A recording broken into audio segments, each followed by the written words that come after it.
ചേട്ടൻ ഇപ്പൊ വെറുതെ തള്ളിയതാണോ അതോ യഥാർത്ഥത്തിൽ പറഞ്ഞാണോ ചേട്ടൻ്റെ മാത്രം ഒരു വിദ്യ ഉണ്ടെന്ന് പറഞ്ഞത്?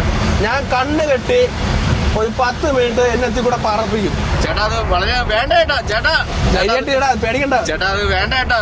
ചേട്ടാ ഇത് MBD പ്രശ്നമല്ലേ? എടാ ഇത് MBD ഒക്കെ എനിക്കൊരു പേടിയില്ല ചേട്ടാ. വേണ്ട ചേട്ടാ, അത് നല്ലതല്ല ചേട്ടാ.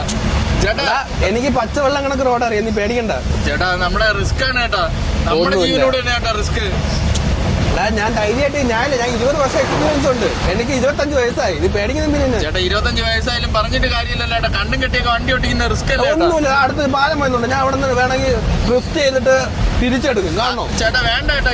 എന്നാൽ ഇത് എങ്ങനെയാ സാധിക്കുന്നത്? എടാ ഇതാണ് നമുക്ക് പ്രാക്ടീസ് ഉണ്ടെങ്കിൽ എന്ത് സംഭവിക്കും ചേട്ടാ? ഇതിപ്പോ എന്തെങ്കിലും സംഭവിക്കും, ദൈവത്തിനെ ആലോചിച്ചാൽ. എനിക്ക് തല ഇറങ്ങുന്നുണ്ട് കണ്ണടച്ചിട്ട്. ചേട്ടാ പ്ലീസ് ചേട്ടാ. പേടിച്ചു നീ ചെറുതായിട്ട് ചേട്ടാ. ഇത് ചെറിയ നമ്പറല്ലേ എന്റെ കാണാൻ കിടക്കുന്നു. ഇല്ല, നമ്മുടെ ജീവൻ വെച്ചിട്ടാണോ കളിക്കുന്നത്? ഒന്നും സംഭവിക്കുന്നത് എനിക്കറിയല്ലേ. എന്നാലും അങ്ങനെയാണോ ചേട്ടാ? ഇതിനകത്ത് ചിലപ്പോ കില്ലാടിയായിരിക്കും, എന്നാലും നമ്മൾ അങ്ങനെയാണോ? കുട്ടാ ഇങ്ങനെ പേടിച്ച് ജീവിക്കല്ലേ. ജീവിതം ഒന്നേ ഉള്ളു, അർമാതയ്ക്കോ. അങ്ങനെയാണല്ലോ ചേട്ടാ. ചേട്ടാ ഇങ്ങനെ പേടിപ്പിക്കില്ലേ ചേട്ടാ, ഇനി ഒരിക്കലും ആരെയും ഇങ്ങനെ പേടിപ്പിക്കില്ലേ ചേട്ടാ? മഴ വന്നല്ലോ ചോദിച്ചാ. ഞാൻ ഒന്നുകൂടെ കണ്ണു കേട്ടെ. വേണ്ട, ഒന്നുകൂടെ കണ്ണു കേട്ടെ കുട്ടാ. അയ്യോ കിടിലം മഴ.